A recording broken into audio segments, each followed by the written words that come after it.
2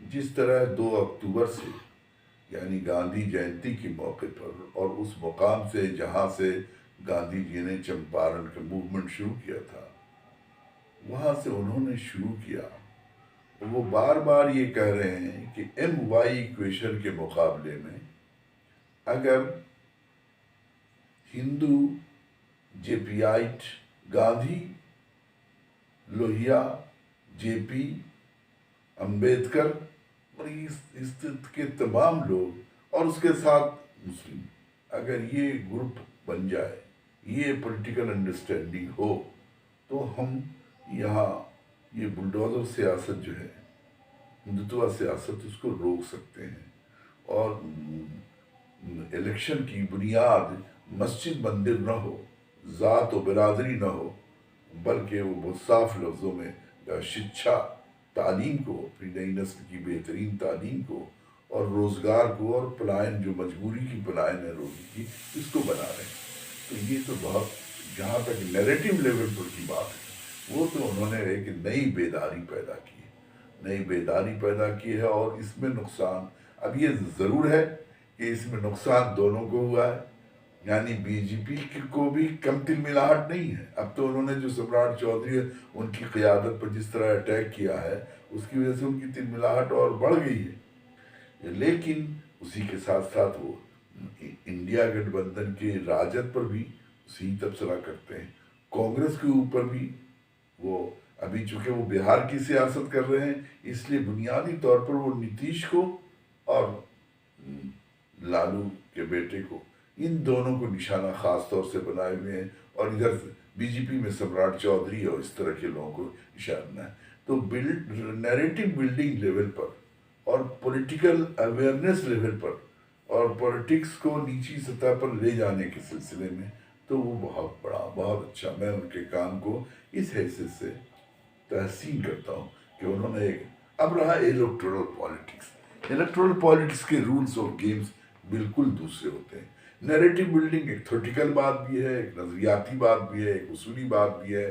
اور اصولی بات کرنے میں آپ جو اپنا ایک نیریٹو رکھتے ہیں، اس کو انہوں نے محنت بھی کی ہے. جب تجربے کے آدمی بھی ہیں، سب کے گھر کے بیدی بھی ہیں، سب کو جانتے بھی ہیں، تو اس لیے لیکن یہ ہے کہ وہاں چناؤ وشلیشکوں کا کہنا ہے کہ پچھلے 20 سالوں میں اینٹی انکمبینسی کا جو ایک رجحان ہے، وہ ہو سکتا ہے کہ اس چناؤ میں انڈیا گٹھ بندھن کی طرف جاتا، لیکن جن سوراج پارٹی کے آنے کے بعد وہ کہیں نہ کہیں وہ ووٹ ادھر نہ جا کر کے ان کو ملنے کا اندیشہ ایک بنا ہوا ہے. دوسرا، ان کے اوپر میں ایک آروپ یہ بھی لگ رہا ہے، لوگ کہتے ہیں کہ یہ بھاجپا کا بی ٹیم ہے. اس کو آپ کیسے سمجھتے ہیں؟ نہیں، وہ پہلی بات جو ہے وہ تو پولیٹیکل بات ہے. یہ بات جو آپ کہہ رہے ہیں کہ ہر الیکشن میں ایک انکمبنسی فیکٹر ہوتی ہے، اور جس طرح گویا بہار میں موجودہ حکومت نے نتیش کی اپنی جو صحت کی خرابی بھی ہے اور کچھ پروپیگنڈے بھی اس میں ہیں، لیکن بہرحال بحثیت مجموعی کی کارکردگی بڑی خراب رہی ہے.